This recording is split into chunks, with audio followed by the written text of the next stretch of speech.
name is Gabe Zollner.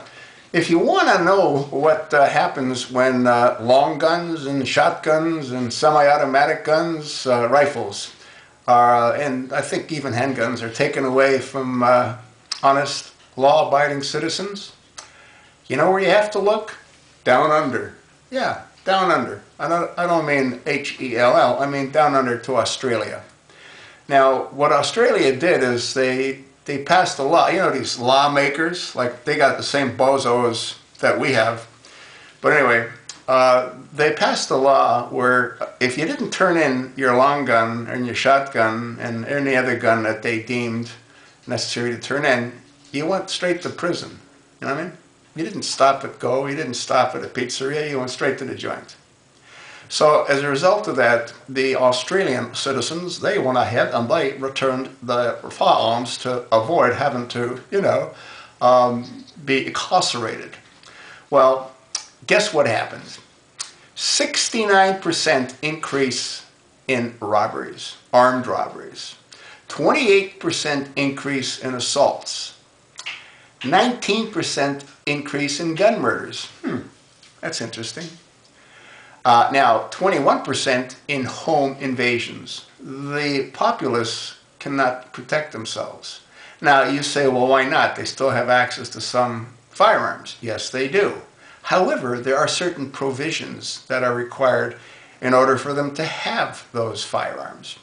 And what they have to be is they have to be locked up, unloaded, and unavailable. All right, so you've got a firearm that's locked up, it's unloaded, and it's unavailable. What's it good for? The bad guys all know this, so they think nothing of knocking off homes. They think nothing of robbing people in their cars or on the street because they're fair game. They know that even if they have arms, they have no access to those arms. The police in Australia are very much demoralized because they're like on a treadmill. There's nothing that they can really do to protect the citizens because the Australian government prohibits them having weapons. Now, I'll bet you that all of these big shots in government, they have all kinds of security, and I'll bet you it's also armed security. Pretty crazy, isn't it? Well, if you don't think it can happen here, think again. That's exactly where this country's headed. You know, it's one step at a time. Obama took a very big step going after the ARs and similar type of weapons. He's not going to give up.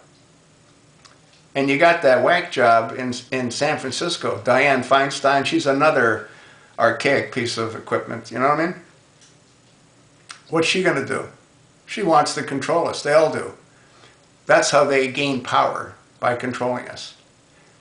We need to fight this. We need not to turn in our weapons. We need to protect ourselves and our families. And we can't do it if our guns are locked up and we have no access to those guns. Do you agree?